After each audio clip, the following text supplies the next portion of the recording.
రంగారెడ్డి జిల్లా శంషాబాద్ నానాజీపూర్ గ్రామ పంచాయతీ కార్యాలయంలో ఏసీబీ అధికారులు దాడిని నిర్వహించారు.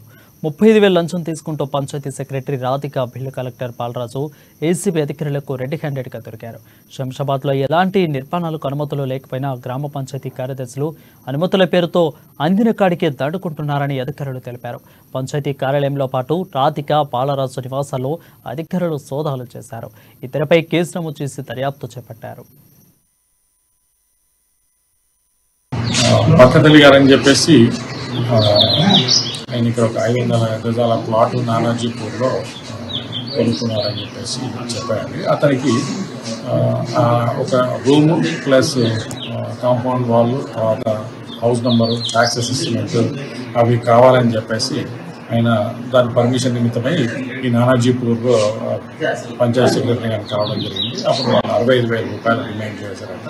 దాని తర్వాత మళ్ళీ రిక్వెస్ట్ చేస్తే 50,000కి తగ్గించడం జరిగింది. మళ్ళీ బాలరాజ్ని అనే బిల్ కలెక్టర్ని కూడా కావాలని చెప్పేసి